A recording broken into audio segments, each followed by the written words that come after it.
Teach pupils about breastfeeding, say Royal College doctors. School children should be taught about the importance of breastfeeding, doctors say. The Royal College of Paediatrics and Child Health says the UK has one of the lowest rates of the practice in Europe, with just a third of babies receiving breast milk at the age of 6 months. They argue breastfeeding in public is still often stigmatized. The Royal College recommends the subject is covered in personal, social and health education, PSHE, classes.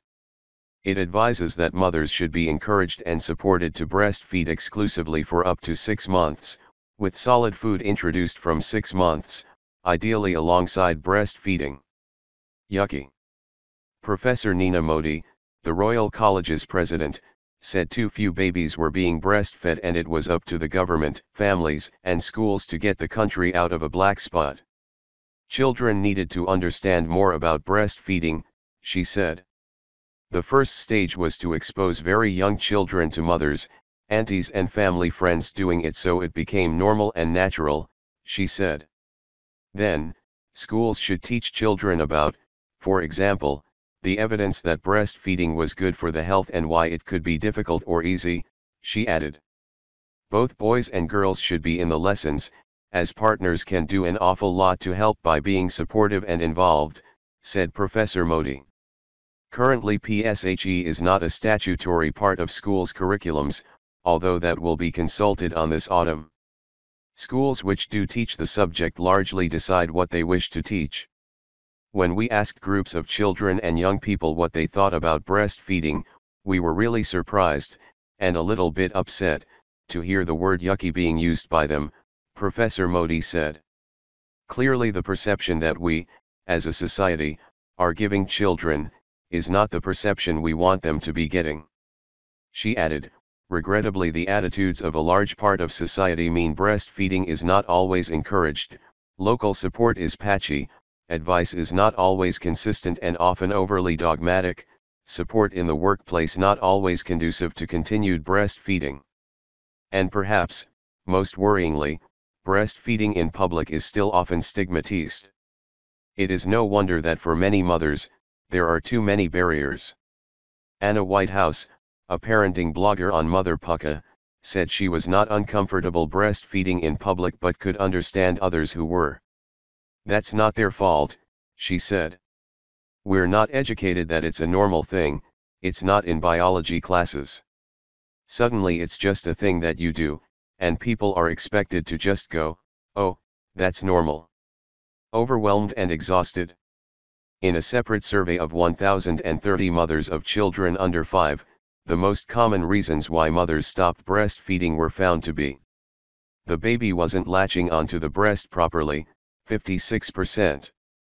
Worry that not enough milk was being produced, 42%. Pain, 39%. Being overwhelmed and exhausted, and something having to give, 34%. Difficulty with expressing breast milk, 32%. Worry the baby was not gaining enough weight, 24%. Nearly 3/4 agreed with the statement that there was too much emphasis on telling women why they should breastfeed, and not enough on supporting them to do it. For those still breastfeeding at 6 weeks, face-to-face help from a healthcare professional or a breastfeeding counselor was considered the most effective intervention.